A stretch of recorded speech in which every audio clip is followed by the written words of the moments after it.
Adventist World Radio, the voice of hope. Radio Adventista iraisam pirenena miaraka amin'ny feo fanantenana.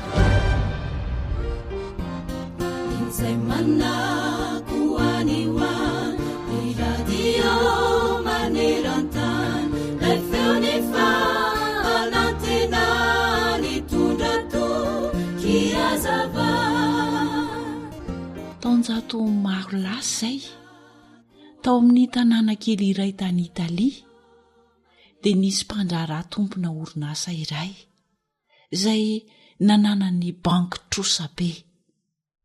Ny tompon'ilay banky kosa dia rangahy lehibe efa antitra sy tsy dia mahasarika loatra, kanefa dia naniry mafy ny hanambady ny zanaka vavim-bola tanora an'ilay mpandraharaha. Nanapa-kevitra ny an'olotra fifanarahana tamin'ilay mpandraharaha be trosa ary ilay rangahy lehibe tompon'ny banky fa hamela tanteraka ny trosany tamin'ny banky, kanefa nisy takalony lehibe izany. Raha tianao hafa-trosa tanteraka ianao hoy ny tompon'ilay banky tamin'ilay mpandraharaha dia avelao lasa vadiko ny zanakao vavy. Tsy te hanaiky izany fifanarahana izany mihitsy ilay mpandraharaha, saingy tsy nanan-tsafidy izy satria tafahoatra loatra ny trosany. Dia hoy ilay rangahy antitra tompon'ny banky tamin'ilay mpandraharaha sy ny zanany vavy, ametraka vato kely anankiroa ao anaty kitapo anankiray aho izy, ny iray miloko fotsy ary ny anankiray kosa miloko mainty. Avy eo dia asaina manao atsapaka ilay zazavavy maka vato anankiray ao anatin'ilay kitapo. Raha miloko mainty ny vato azonao ilay tompon'ny banky tamin'irah zazavavy dia ho voaloha ny trosandrainao fa tsy maintsy hanambady ahy ianao. Fa raha vato fotsy kosa nefa no azonao dia ho afaka ny trosandrainao ary tsy voatery hanambady ahy ianao fa manan-tsafidy. Nijoro teo amin'ny lalana feno vato kely teo an-tokotanin'ilay mpandraharaha izy telo mianaka tamin'izay fotoan'izay. Dia nifidy vato kely anankiroa ilay tompon'ny banky ary nanatona andra zazavavy. Tsy fantatr'ilay tompon'ny banky anefa fa nanara-maso azy tsara ny zanaka vavin'ilay mpandraharaha ary tsikaritrilay zazavavy fa naka vato mainty anankiroa ity rangahy lehibe ity ary izany no nataony tao anatin'ilay kitapo. Avy eo dia tonga ny fotoana hanaovan'ilay tovovavy atsapaka ny vato tao anaty kitapo. Nieritreritra lalina raha zazavavy ary hitany fa nanana safidy telo izy. Voalohany, andatsy hanao izany. Faharoa, tonga dia maka ireo vato roa ary mampiseho fa namitaka ilay rangahy tompon'ny banky. Ary ny safidy fahatelo, maka vato iray ao anatin'ny kitapo izy satria efa fantany fa miloko mainty ny vato ao ary manao sorona ny tenany izy mba hanalana ny trosandrainy. Nandinika ary izy, inona no ataony? Naka vato iray tao anatin'ilay kitapo anankiray ary ilay zazavavy dia modina latsany toa tsy naty eo amin'ny lalana feno vato kely ilay vato izay nalainy. Dia hoy izy tamin'ilay mpiasan'ny banky, miala tsiny tompoko fa somary ny kavivi aho dia latsaka ilay vato kely. Raha izany ho ilay lehibe tompon'ny banky dia jereo fotsiny izay ao anatin'ny kitapo hoe inona ny lokon'ny vato tavela ao mba hafantarana ny lokon'ny vato voarainao kanefa latsaka teo amin'ireo vato kely marobe ireo. Mazava ho azy fa mbola vato miloko mainty izany no sisa tavela tao anatin'ilay kitapo. Satria moa tsy tian'ilay tompon'ilay banky hiariary ny fitaka sy ny fanambakana nataony hoe vato miloko mainty anankiroa no nalorotsany tao anatin'ilay kitapo, dia nanaiky tsy satra izy hoe tsy maintsy vato fotsy izany ny vato voafidin'ilay zanaka vavin'ny mpandraharaha azo ny tanany tao kanefa latsaka tsina ny fangaro tamin'le vato kely teo amin'ny tany satria vato miloko mainty zany ny tavela tao anatin'ilay kitapo. Noho ny fifanarahana efa natao moa dia afatrosa ilay mpandrarà ary tsy voatery nandany ny androm-piainany niaraka tamin'ilay rangaly tompony banky ilay tovavy mbola tanora. Eny, indraindray dia misy fotoana izay tsy maintsy eritreretanao izay any ivelany ny toerana misy anao. Izany hoe eritreretanao lavitra kokoa tsy araka ny mahazatra ivelan'izay mety ho vahaolana hitan'ny hafa mba ahafahanao mandresy ny toe-javatra sarotra hatrehana.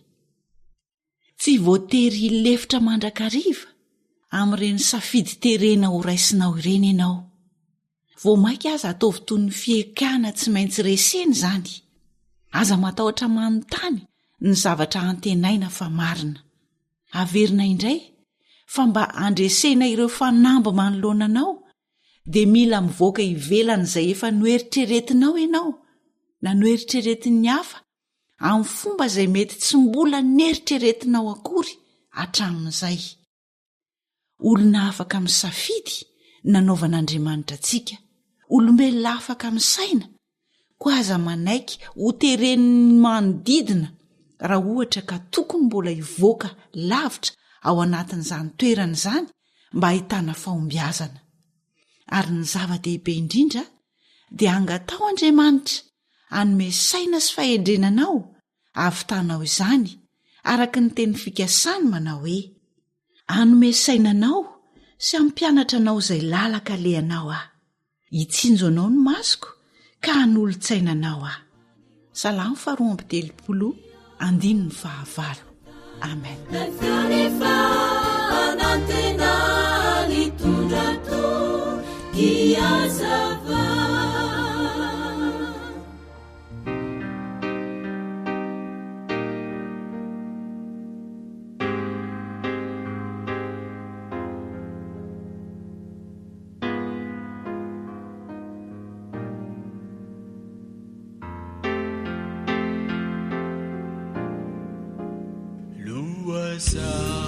Hondanuma sunuvaki mazima zinasa dimideza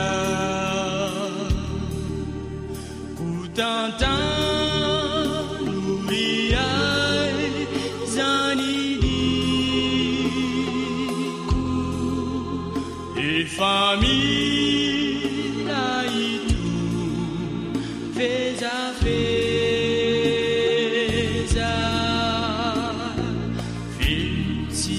Firu becara batusa ludalara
Antokopihira lova miampita.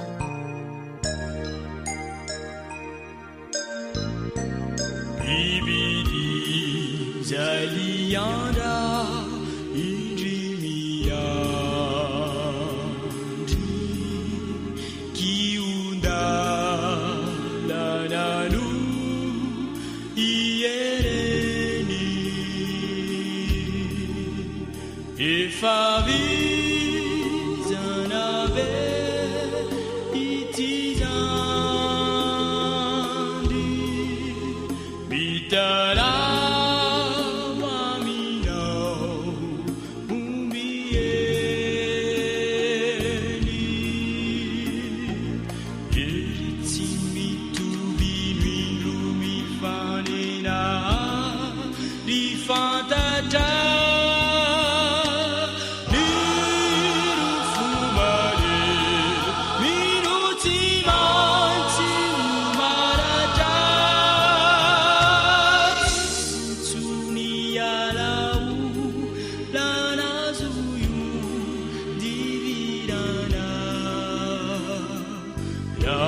nairana Sasina unuiri kuitantana iti ekandara piua rana ua niamina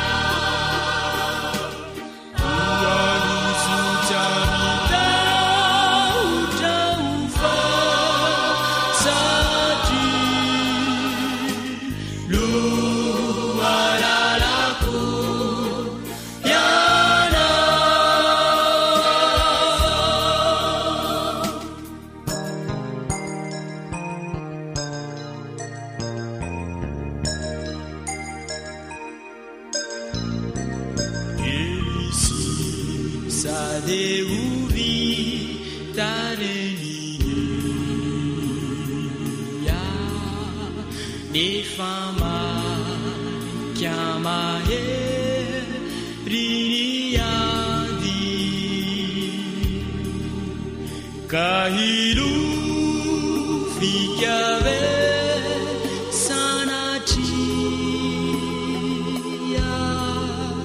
imana kiure sidiafadi bila heri miami tumbu isana dua diamina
Taliliho amiko gety baiboly. Fandaharana iarahanao amin'ny feon'ny fanantenana. Isaia 13:20. Ny amalinany Edoma sy ny jentilisa sasany koa.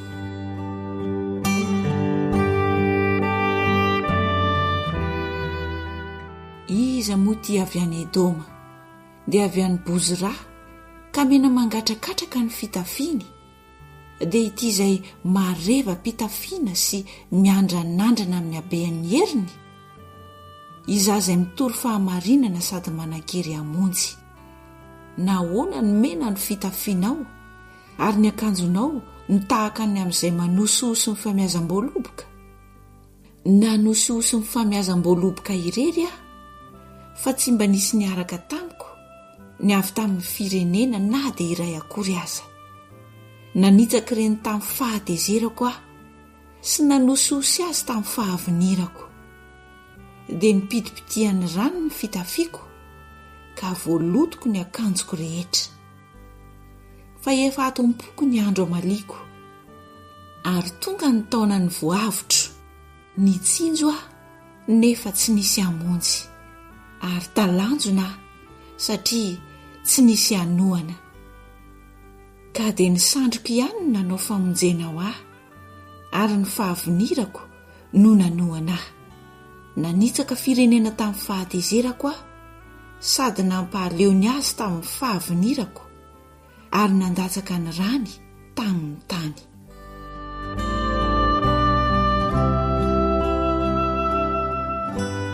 Fivavahana sy fiaikenkeloka ary fiderana noho ny famonjen'Andriamanitra hatramin'ny taloha.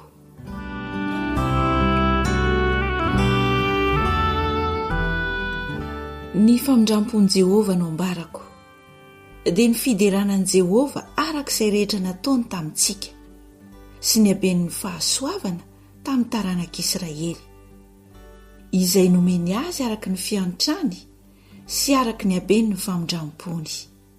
Fa hoy izy, oloko tokoa ireo dia zanaka tsy mba handainga ka dia tonga mpamonjy azy izy.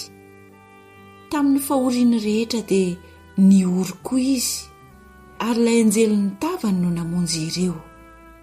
Ny fitiavany sy ny famindrampony no nanavotany azy sy ny vimbinany azy ary nitondrany azy tamin'ny andro taloha ela rehetra. Fa ireo kosa dia niodina ka nanome alahelo ny fanahy masiny dia tonga fahavalony izy ka niady taminy. Ary ny olony dia nahatsiaro ny andro taloha ela dia nitanin'i Mosesy. Aiza ilay nitondra azy mba mpiandro ondriny niakatra avy tamin'ny ranomasina? Aiza ilay nametraka ny fanahy masiny tao aminy?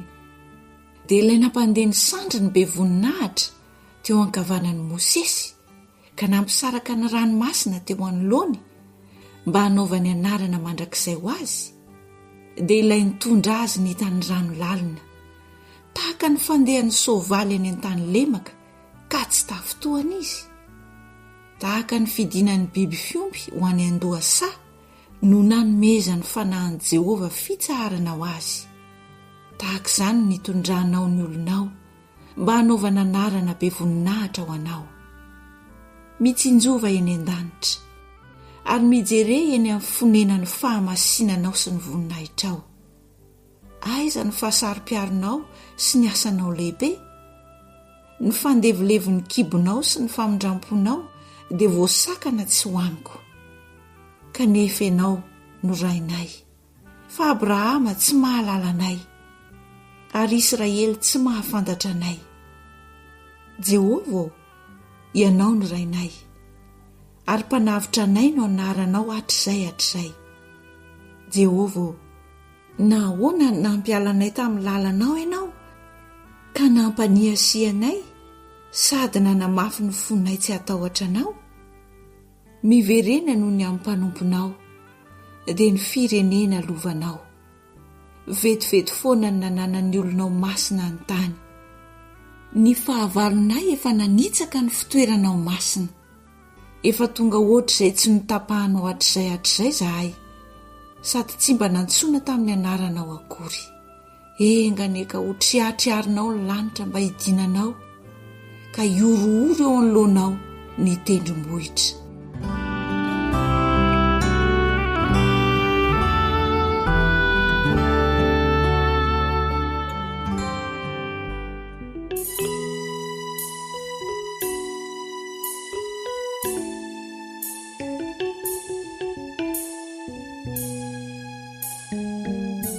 Feo mirindra imeritsy atosika. Jesu panutao nefa mbola natsanganao uzanakao kanafunahao ni ainao nalatsakao ni ranao. Jesu panutao nefa mbola natsanganao uzanakao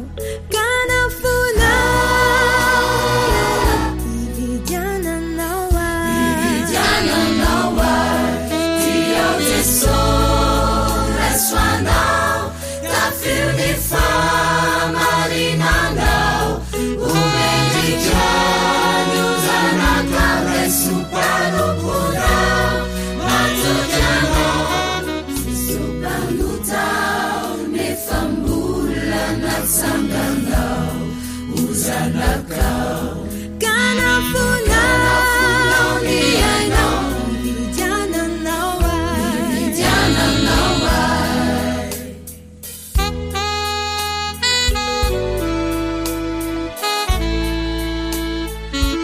tsy efa w ra koa mandeha zegny zalamo tsara izy eo e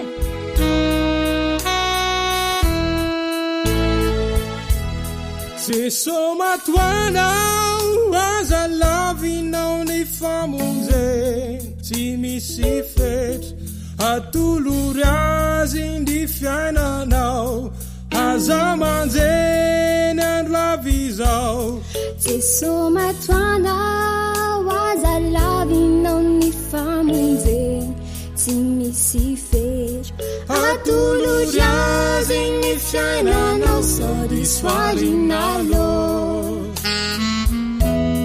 Dio tesoro resoanao tafio di famarinanao umenigiani usanatao resupanupunao matujanao si sobalutao ne fambulana sanganao usanakao kanafunao ni ainao vidiananao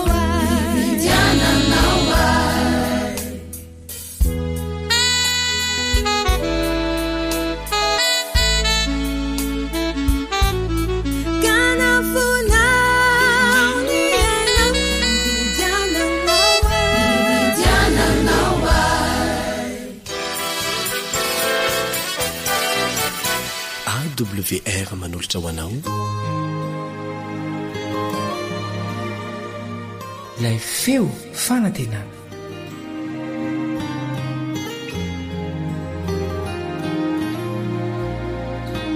mandomaravarana indray ny feo ny fanantenana amin'ny alalan'ny onjapeo miaraka aminao atraniny namanao Eliandry amin'ny Tantsoa amin'izao fiarah-mianatra ny ten'Andriamanitra izao manasanao mba hiaraka ivavaka milohan'ny handiniantsika izany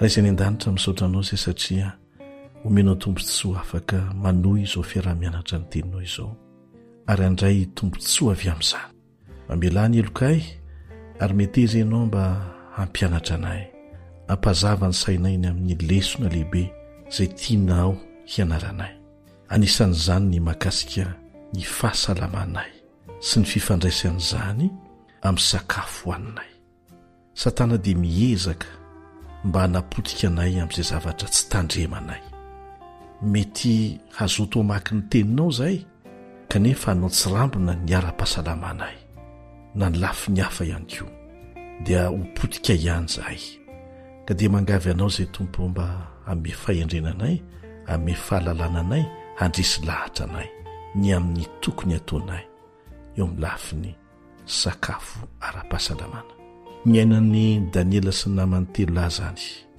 ary maro tamin'ny mpanaraka anao ny mbola niaina tamin'izany ary tombontsoa no azo avy amin'izany dia reseho lahatra iray mba hanaraka ny dian'izy ireny eo amin'ny fanomponanao amin'ny anaran'i Jesosy amen.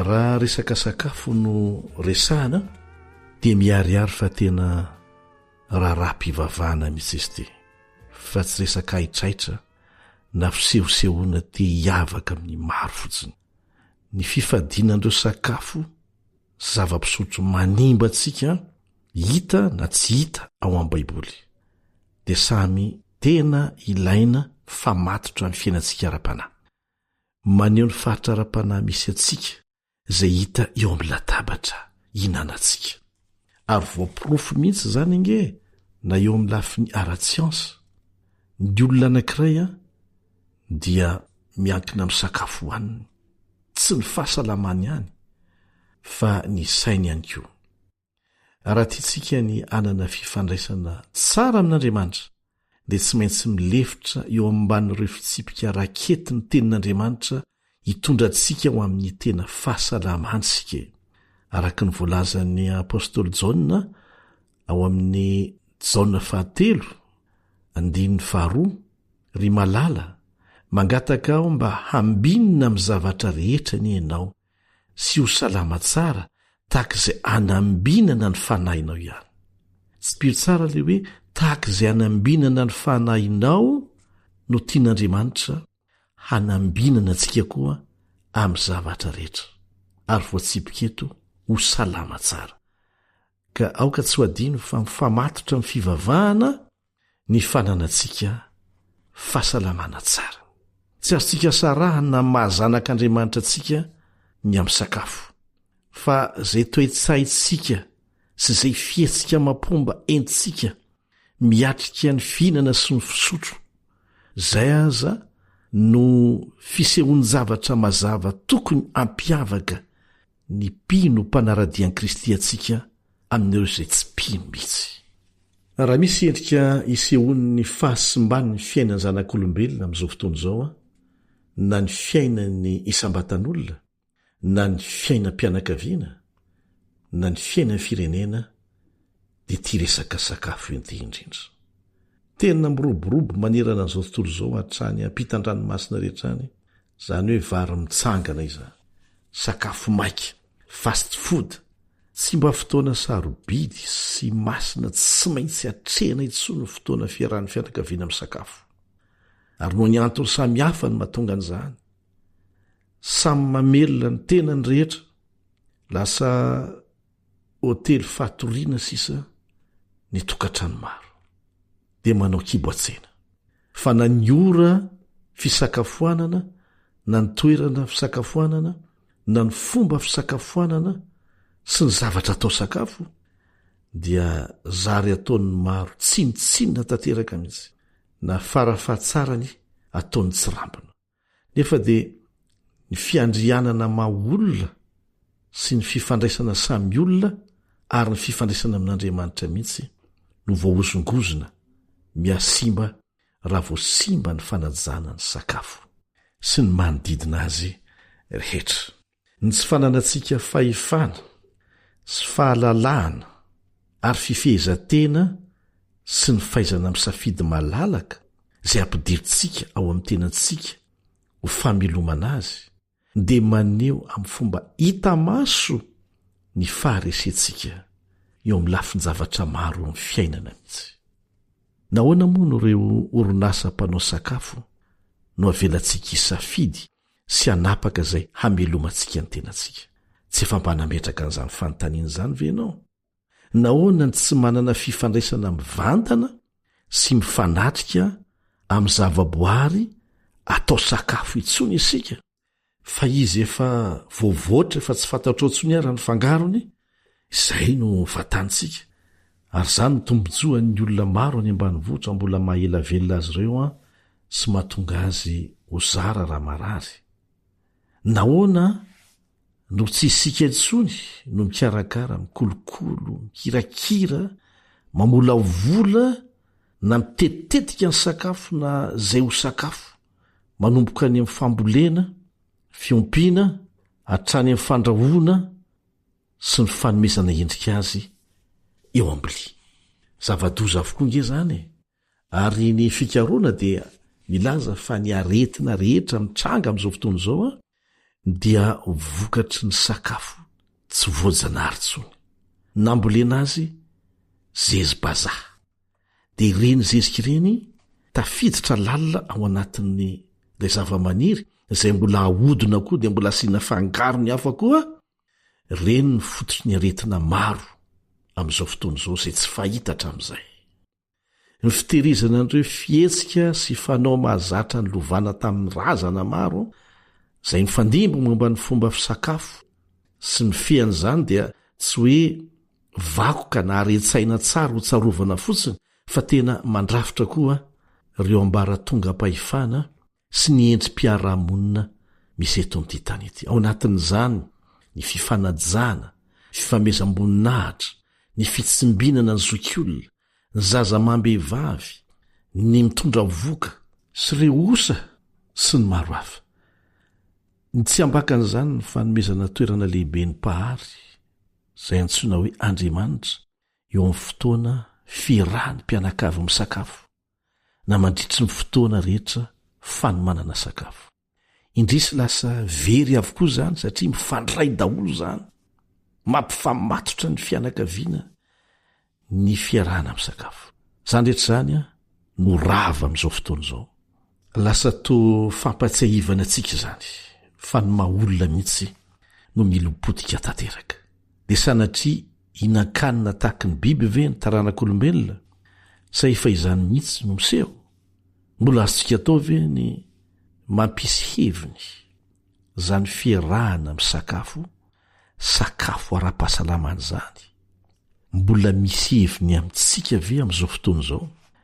Ny vavaka nampianarin'ny tompo manao hoe omeo anay anio zay hanina sahaza ho anay. Hanina sahaza tompoko no tian'Andriamanitra ho antsika. Hanina mahasalama, hanina mahatonga antsika ahira-tsaina ary anana toe-panahy fanaraka amin'ny sitrapon'Andriamanitra, mifandray ny toetra sy ny sakafo hohanina ary fikarohana mazava tsara zany ataony manam-pahaizana na mivavaka izy na tsia. Tsy tokony hagaga raha toa ka iray amin'ny programa tolotry ny drafim-panavotana nataon'Andriamanitra hamerenana indray ny fiandrianana very teo amin'ny olombelona ny fanavaozana ara-tsakafo.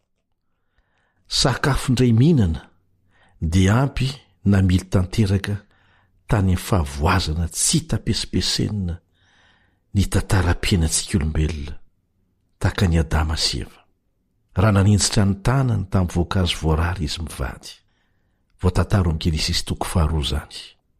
Tahaka an'izany koa ny fiainan'i Esau rahalany Jakoba.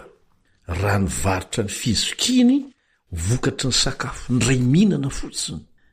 Sakafo ray vilia. Ao amin'ny Genesis 5:20 manomboka eo amin'ny 7:20 no ahitantsika an'izany.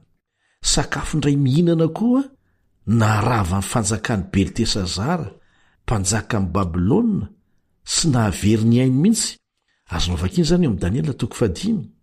Ary mario tsara fa nokasainy Satana daraboka tamin'ny alalan'ny sakafo ihany koa anie ny olon'Andriamanitra tahaka andry Daniela, Sadraka, Mesaka ary Abednego raha lasa babo tany Babilôna izy ireo. Tatsika izany amin'ny Daniela 1 kanefa isaoran'Andriamanitra fa tafajoro izy ireo. Ary voalaza ny tenin'Andriamanitra ao amin'ny bokin'ny Daniela mitantara ny vokatry zany vokatry ny fiazonan'zareo ny sakafo ara-pahasalamana izay natoron'Andriamanitra azy, dia ahafoloeny ny fahaizana mampalalana eo amin'ny fahiratan-tsaina nananan'izy ireo. Tsaroa fa mbola sakafo ihany ange no namelaran'ny mpamitaka fandrika teo anoloan'i Jesosy. Jesosy zasahany ary fantany fa ny sakafo foana ny naombiazany teo amin'ny famitana dia Jesosy koa mba nandramany. Raha nanomboka ny asany tetỳ tany Jesosy. Fa misaotra an'Andriamanitra fa na dia nisy aza nresy, dia nandresy Daniela sy ny namany 3 lahy ary nandresy koa Jesosy.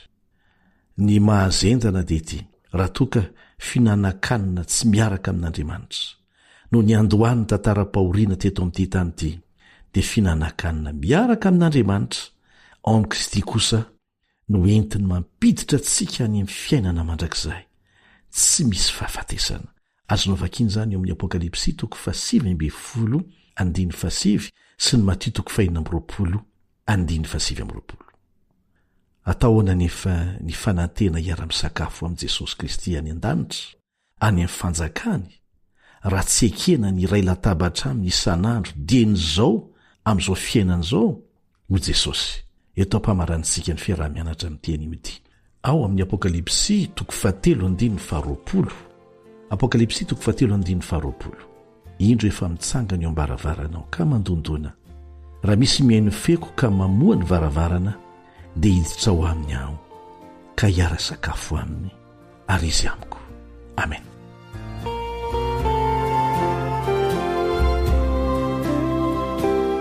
Raha ao amin'ny Baiboly dia ekeko, fa raha tsy ao amin'ny Baiboly kosa dia tsy natao ho azy zany.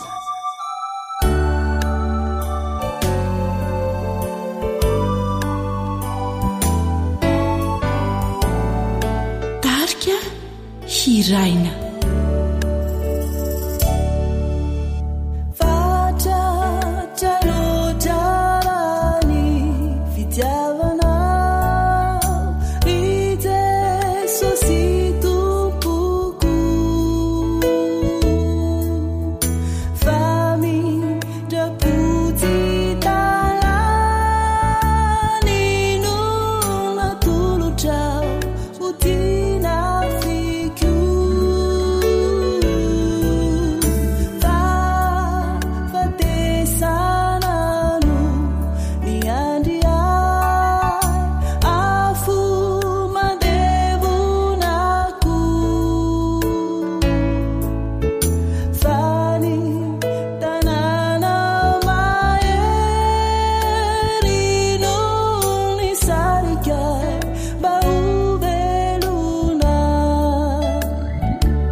nameno ny fo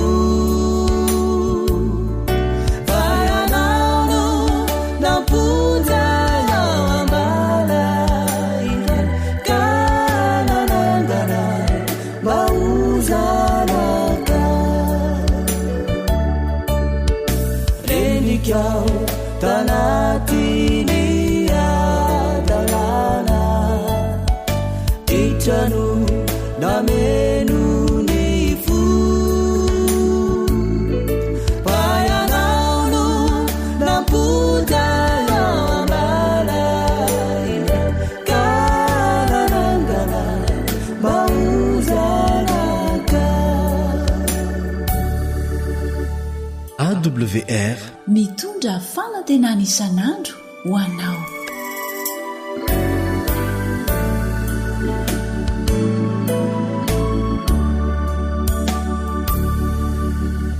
Ny fifaliana sy ny fiadaram-po tovana tolotra fiaina na mandrakizay no maninao ovantaniko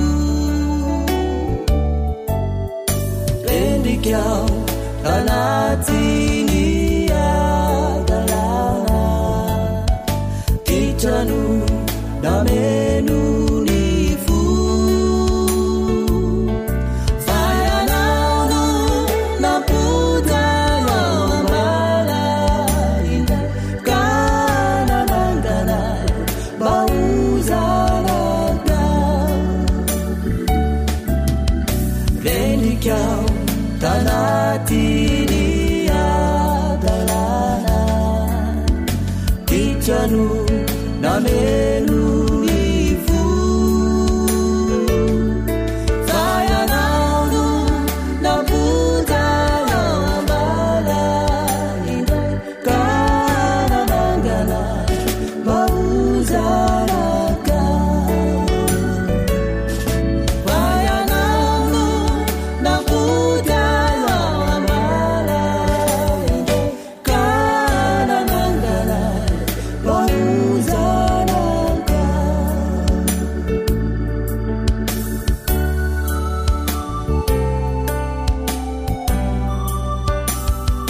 Ka nanangana mba ozanaka.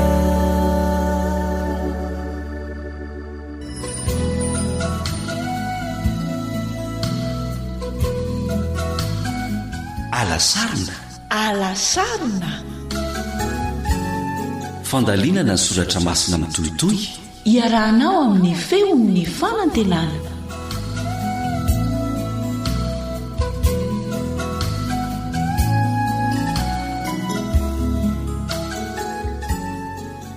tonga ny fotoana izay andalianantsika ny soratra masina isika miarabanao ny namana naritiana miaraba namana kaleba ndriantsikaivy dia miaraba ny mpiaino ihany koa ya andeha atombontsika mivavaka ny fianarantsika anio.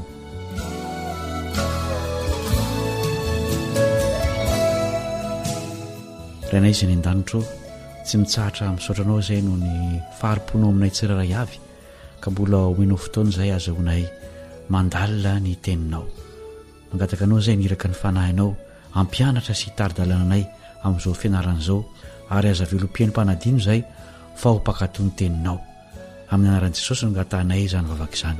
Amen.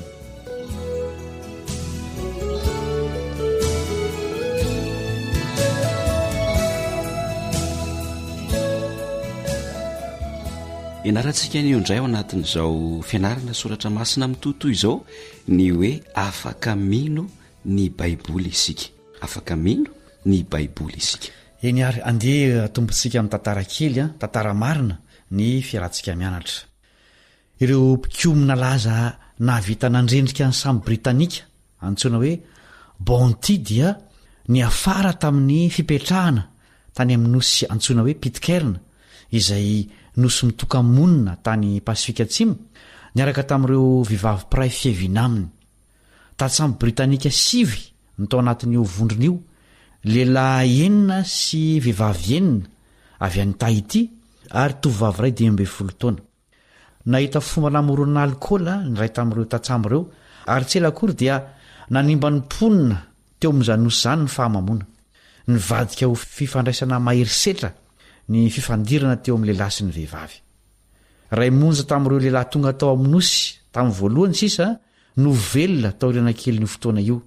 Alexander Smith no anarany ary nahita baiboly tao anatin'ny ray tamin'ireo vatana laina avy tao anaty sambo izy.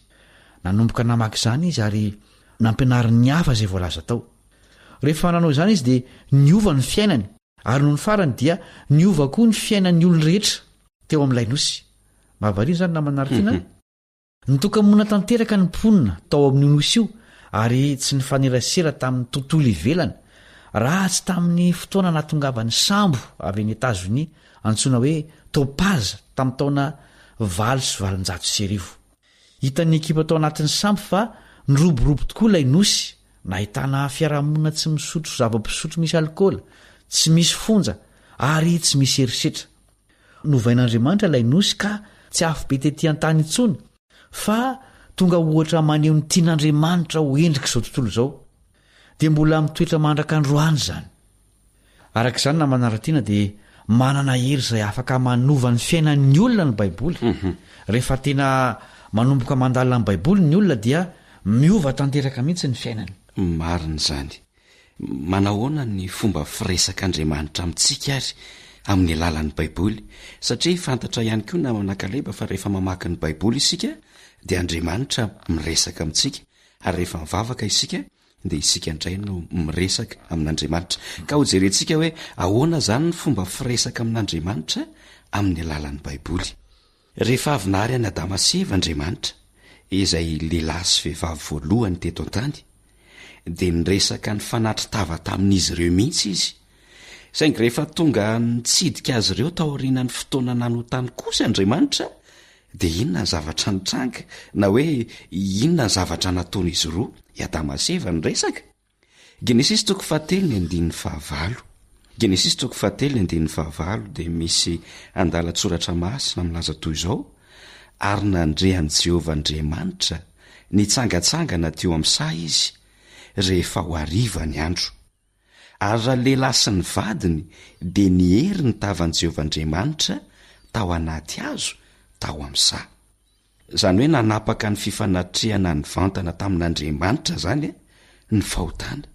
Araka izany dia tsy nafoin'Andriamanitra ny olombelona na dia tafiditra aza ny fahotana. Tateoriana dia nampiasa mpaminany Andriamanitra mba hiresahana amin'ny olombelona. Andevaka itsika ny Amosa 7:7. Amosa 7:7.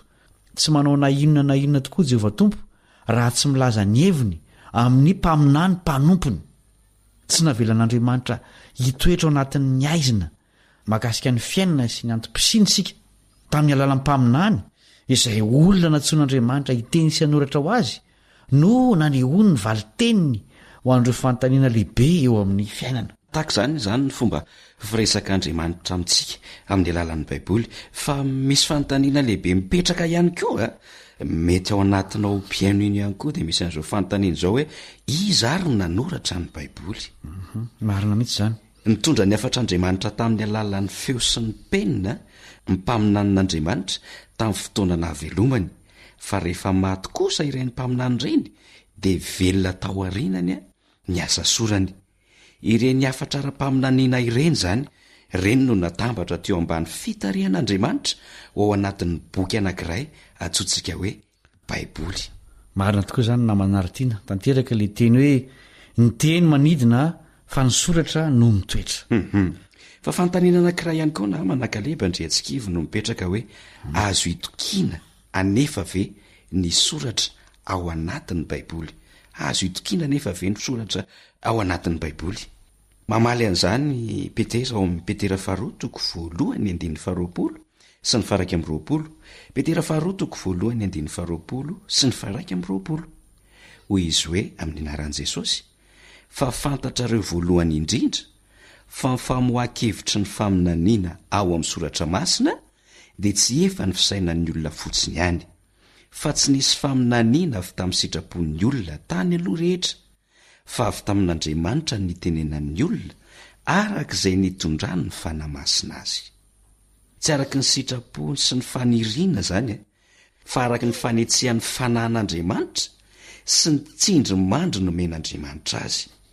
Ny baiboly zany no bokin'andriamanitra raha ohatra ka atao amin'ny teny hafa ihany koa. Ambaran'andriamanitra amintsika ao amin'ny baiboly no momba ny tenany. Asehon'andriamanitra ao amin'ny baiboly ao ihany koa ny fahitan'ny lasa ary ampidiriny ao no avy amin'ny alalan'ny filazana amintsika ny momba ny olan'ny ratsy izay fongorona amin'ny farany ary ny fomba hatongavan'ny fiadanana eto amin'izao tontolo misy atsika izao ihany koa dia ambaran'andriamanitra ao amin'ny baiboly. Marina tokoa zany fa mifantainina mipetraka koa dia hoe afatra avy amin'andriamanitra avokoa ary ve ny baiboly manontolo. Misy olona maro mametraka zany fanontaniana zany.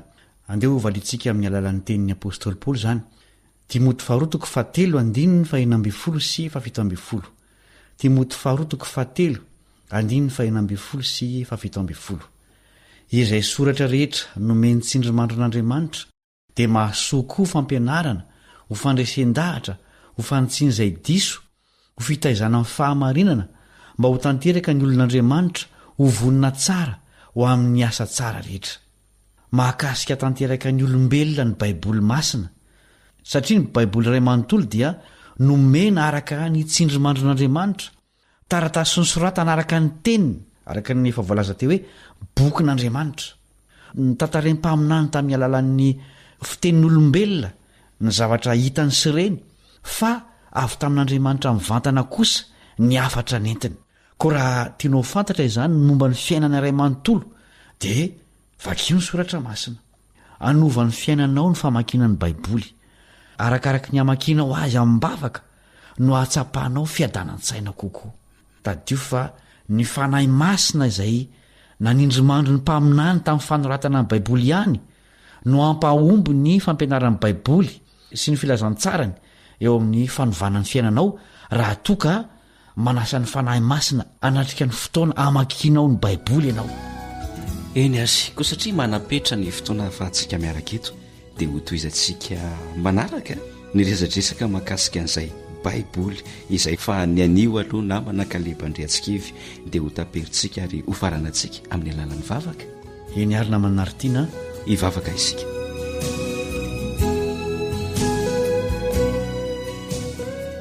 Rainay eo izay ny an-danitra namorona anay ary te hifandray aminay. Misotranao izay nanomezanao ny teninao izay manambara ny hatsaranao, manambara ny zavatra nataonao sy ho ataonao ary mbola ho ataonao ho anay olombelona. Da io izay mba handray an'izany ary amin'ny fotoana makinay azy dia ny fanahinao masina izay nanindry mandry ny mpaminany no ampianatra anay ihany koa amin'ny fotoana rehetra. Da io ny mpiaino rehetra mba hita fafinaretana amin'izany fandraisana sy famakina ny teninao izany. Amin'ny anaran'i Jesosy. Amen.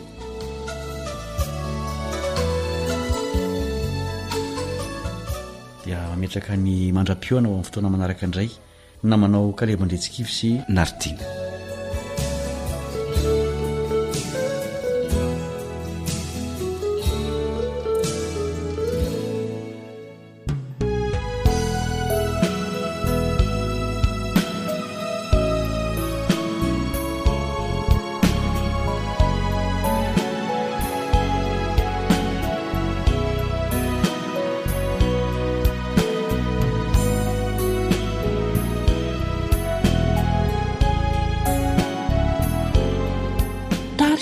Jacqueline.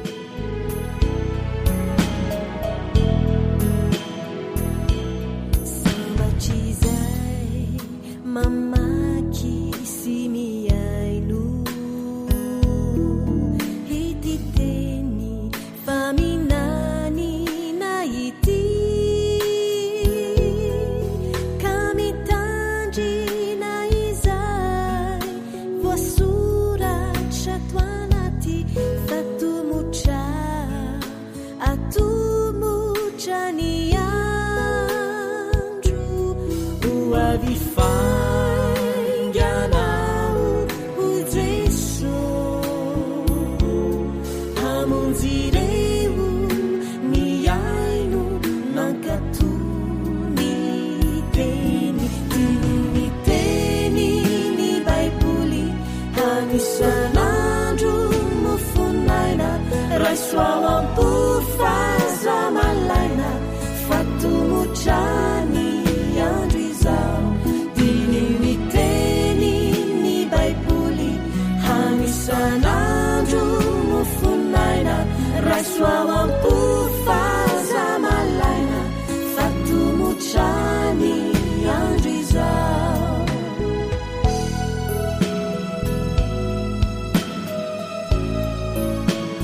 radio feo fanantenana.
ankoatra ny fiainoana amin'ny alalan'ny podcast dia azonao atao ny miaino ny fandaharany radio awr sampana teny malagasy amin'ny alalan'ny facebook isanandro amin'ny ity pejy ity feo fanantenana.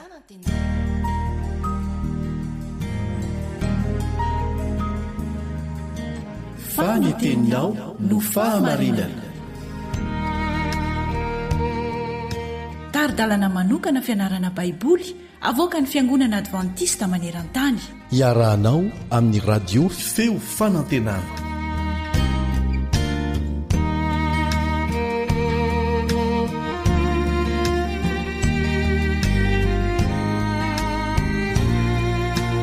teraina ny iraintsika ny an-danitra noho ny tombonandro molomeny azaontsika mandalina ny teniny ifantoka amin'ny famantarana ny mahakaiky ny farany ny fianarantsika ao anatin'ny andro vitsivitsy miarahaba sady manasanao anjo izany ny mpiara-mianatra aminao Kaleba Ndretsikevy andesika aloha ivavaka ity ampanomboana.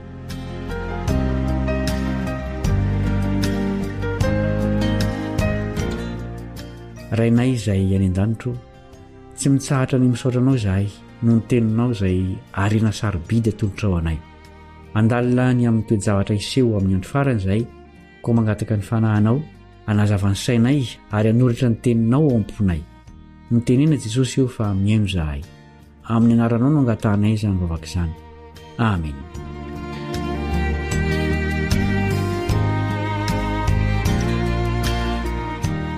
ny Timoty faharotoko voalohany andininy fahafito no andininy fototry ny fianarana izay izahantsika atao tsenjery andeha rahantsika manono izany.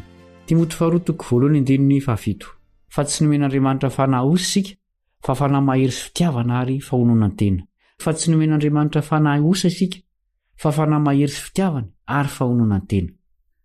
Andalina tantara roa amin'ny baiboly sika izay maneho mieloha ny zavatra hitranga amin'ny fiafaran'ny tantaran'ny tany. Ny voalohany dia ny tantaran'ny Sadraka sy Mesaka ary Abednego. Manampy antsika hatakatra bebe koa ny lazain'ny Apokalipsy 7:12 ny amin'ny andro farany io tantara io.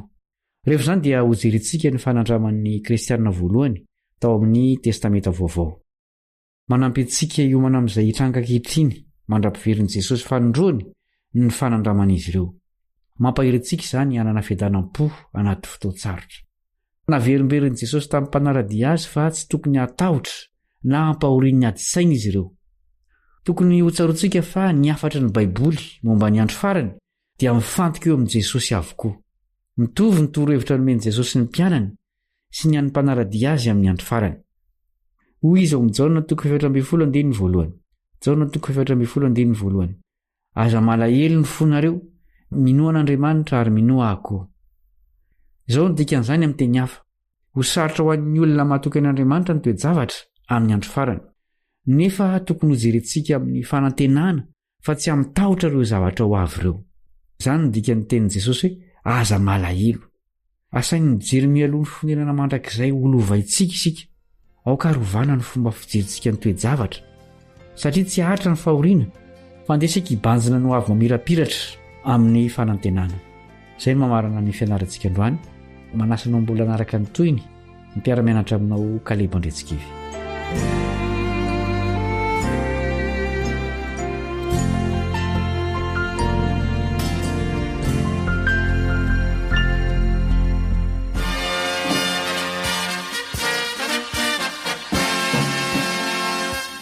Adventist World Radio, The Voice of Hope. Radio feo fanantenana. Narahanao teo ny fandaharana no vokariny ny feo fanantenana amin'ny teny malagasy izay azonao averina sy alaina maimaimpoana amin'ny alalan'ny YouTube, Facebook, feo fanantenana. Mirary 420 ora finaritra ho anao ny AWR